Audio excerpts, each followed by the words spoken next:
पकड़ रहे हैं और खटीमा क्षेत्र में लगातार कोरोना के मामले बढ़ते जा रहे हैं और आए दिन कोरोना के मामले जो हैं उनसे बचाव कैसे करें, इसी को लेकर हम खास चर्चा के लिए आज हमारे साथ डॉक्टर उत्तम कुमार जी हैं, जो अपना एक हॉस्पिटल जो है RU हेल्थ केयर सेंटर के नाम से वो संचालित करते हैं। और आपको बताएंगे कि जो खास चर्चा है वो इसी को लेकर है कि ओमिक्रॉन से और या कोविड के जो नए वेरिएंट हैं उनसे कैसे सावधान रहें। स्वागत है आपका। नमस्कार समस्त प्रदेशवासियों को। और मैं डॉक्टर उत्तम कुमार। कोविड से बचाव के लिए आपको एक तो दूरियां बना के रखना चाहिए हमेशा, और पब्लिक जहां पे ज़्यादा भीड़ भाड़ हो वहां पे आपको नहीं जाना चाहिए। बहुत आवश्यक हो तो जाएं आप, और मास्क का उपयोग करें और हाथों को बार बार धोएं।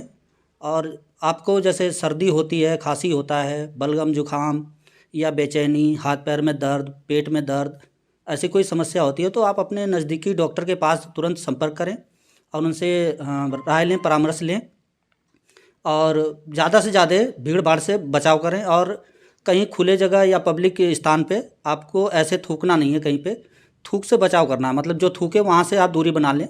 ये भी बहुत अहम चीज़ें हैं। और मेन ये है कि फीवर आपको लगातार आ रहा है तो भी डॉक्टर के पास जाना है।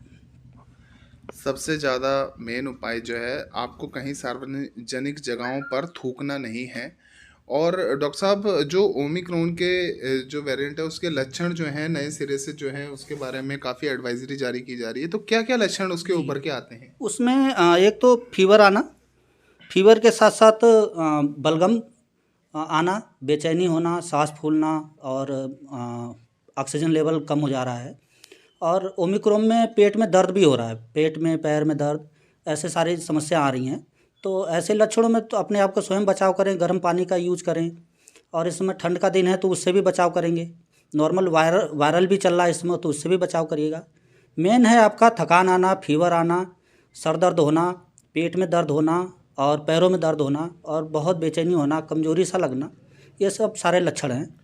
जैसा कि ठंड का मौसम चल रहा है और इस मौसम में सभी की सेहत पे कुछ ना कुछ प्रभाव, जुखाम, सर्दी, ऐसी चीज़ें जो बैठ जाती हैं, तो उससे लोगों के अंदर भय पैदा ना हो, तो उसके कैसे उस चीज़ का उसकी जांच जो है जानकारी प्राप्त करें? मेन ये है, अगर आपको ऐसा हो रहा है तो पहले वायरल चल रहा है, वायरल पे थोड़ा सा ध्यान दें।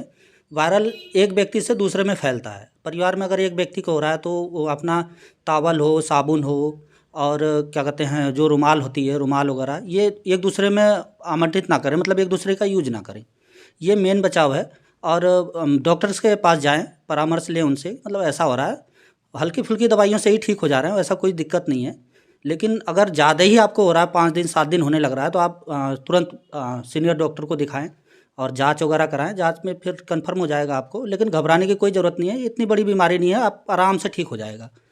आप रेड क्रॉस सोसाइटी के प्रतिनिधित्व, जिला प्रतिनिधित्व की करते हैं, और क्या कहना चाहेंगे कि जो गरीब तबके के लोग हैं वो हॉस्पिटल के नाम से बहुत घबरा जाते हैं, जो सरकारी स्वास्थ्य सेवाएं हैं उनको लेकर क्या कहना चाहेंगे? सरकारी स्वास्थ्य सेवाएं अच्छी हैं, आप वहाँ जाइए, एक घबराइए मत कि मतलब हम क्वारंटाइन हो जाएंगे या ऐसा कुछ हो जाएगा, कुछ नहीं। आप आराम से जाइए, वहाँ जांच कराइए, दवाइयाँ लीजिए, डॉक्टर हताश नहीं करेंगे आपको। नॉर्मल चीज़ें हैं, ये इतनी घबराने की चीज़ें नहीं है। आप सोचें कि कोविड हो गया, कोविड में बहुत परेशानी हो रही है, कहीं कोविड निकल गया तो मेरे को बहुत दिक्कत हो जाएगी, क्वारंटाइन हो जाऊँगा, इन सब चीज़ों से कोई घबराने की दिक्कत नहीं है। पहले तो गर्म पानी ज़रूर यूज़ करें, और अगर ऐसी कुछ प्रॉब्लम लगती है आपको तो डॉक्टर से संपर्क करें, कोई बड़ी बात नहीं है ये। पूर्व में जो पॉजिटिव हुए हैं उनमें कितने परसेंट लक्षण जो हैं जल्दी से फैलते हैं, या उनको उनमें कुछ ऐसी समय है कि वो उसको कवर कर लेंगे?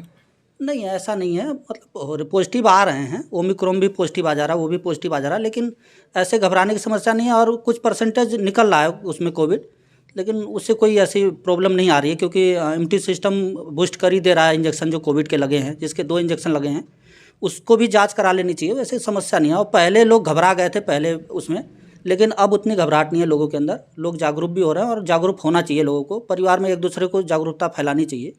मैं तो यही कहूँगा कि घबराने की ज़रूरत नहीं है, और जागरूकता आपको अगर अच्छा है तो दूसरे को भी बताएं कि मतलब ऐसा नहीं है, इसमें घबराने की दिक्कत नहीं है, किसी को हताश ना करें कुल मिला के। लोग अपने घर में खाने पाने का जो है खान पान का ध्यान कैसे रखें कि वो थोड़ा सा इन वायरल से इन इक्रूमेट से बच सकें या इससे। मेन है खाने में सब्जी वगैरह हरी सब्जियां यूज करें। हरी सब्जी आपकी मेन होती है। गर्म पानी का यूज़ करें, सुबह तो आधा लीटर कम से कम पानी गर्म पीना ही चाहिए उठते ही। और फल वगैरह अगर यूज कर सकें तो फल वगैरह यूज कर लीजिए। फल में इमली में जैसे केला हो गया, सेब हो गया और चीकू हो गया, ये सब चीज़ें, किन्नू हो गया, ये सब चीज़ें यूज करिए। दूध डेली लीजिए। कम से कम 250 ml तो दूध लेना चाहिए आपको डेली, प्रतिदिन। उससे आपकी इम्यूनिटी सिस्टम सही रहेगी। विशेषकर लोगों को अपने बच्चों की ज़्यादा फिक्र होती है, जिनके घर में अबोध बालक हैं, 2 3 4 5 साल के बच्चे हैं, उन लोगों को क्या क्या सावधानियां करनी चाहिए। उनमें यह है कि अगर आप जैसे ताज़ा खाना खाने की कोशिश करें। अमूमन गांव देहात में क्या होता है कि रात का खाना पड़ा है, सुबह भी खा ले रहे हैं, तो उससे फूड पॉइजनिंग होने के चांस काफ़ी हद तक बढ़ जाते हैं। तो उसमें उल्टी, दस्त और बहुत सारी चीज़ें तैयार होने लगती हैं। फिर उससे बहुत सारी, जैसे इम्यूनिटी सिस्टम कम होगा तो आपको वायरल, कहीं आसपास से कोई गुजरा तो आपको भी वायरल होने की समस्या बढ़ जाएंगे। फिर समस्या बढ़ती जाती है। तो इसलिए सावधानी यह है कि आप खाने पे विशेषकर ध्यान दें और कपड़े जो हैं अच्छे पहने, मतलब धुले धुलाए, उस पर ध्यान दें। और कहीं से भी बाहर से भी आएँ तो आप सैनिटाइज करें या साबुन से हाथ धो लें, उसके बाद घर में प्रवेश करें, वो सबसे बेस्ट रहेगा। बच्चे भी सुरक्षित रहेंगे उसमें।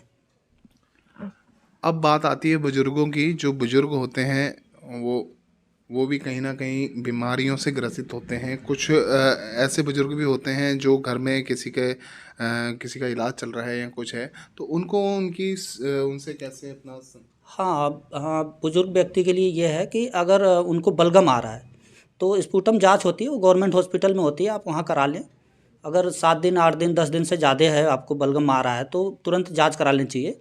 डॉट्स की जांच होती है। अमूमन डॉट्स प्रोवाइडर गांव-गांव में मिल जाते हैं, उनके द्वारा डॉट्स की जांच करा लीजिए। स्पूटम जांच में क्लियर हो जाएगा। और अगर उनको बलगम ज़्यादा आ रहा है तो आप एक काम करें, उनको जगह जगह ना थूकने दें। एक परात लें, उसमें राख रख लें, राख के अंदर थूकने को कहें और उसको फिर कहीं डिस्ट्रॉय कर दें, और उससे बहुत हद तक बचाव होगा। और ठंड से बुजुर्ग व्यक्ति को बचना चाहिए। इसमें ठंड अगर लगेगी तो सांस फूलना, कई सारे समस्या, सांस फूलेंगी, बेचैनी होगी, सांस लेने में दिक्कत होने लगेगी, और कफ वगैरह आएगा, बलगम आएगा, खांसी आएगी, ये सारी चीज़ें हैं। किसी को अस्थमेटिक प्रॉब्लम है तो उसको और समस्या बढ़ जाएगी। ये सब चीज़ें हैं। और टीबी का डॉट्स की फ्री दवाइयाँ मिलती हैं, उसमें घबराने की ज़रूरत नहीं है। आप जाँच कराइए, फ्री दवाइयाँ गवर्नमेंट हॉस्पिटल से प्रोवाइड हो जाती हैं। और आपके कोर्स होते हैं 6 महीना तक, तो वो खा लीजिए, कोई दिक्कत नहीं है, नॉर्मल हो जाते हैं। वैसे कोई प्रॉब्लम है नहीं ऐसी। डॉक्टर साहब, आज का सवाल जो था यही था कि कोविड से बचाव को लेकर जो है आपने तथ्य बताए। अब साथ में बरसात का मौसम भी चल रहा है और ठंड का भी प्रभाव उतना ही है, तो इन दोनों से कैसे बचें कि वायरल से भी बच जाएं और फ्लू वगैरह जो भी है।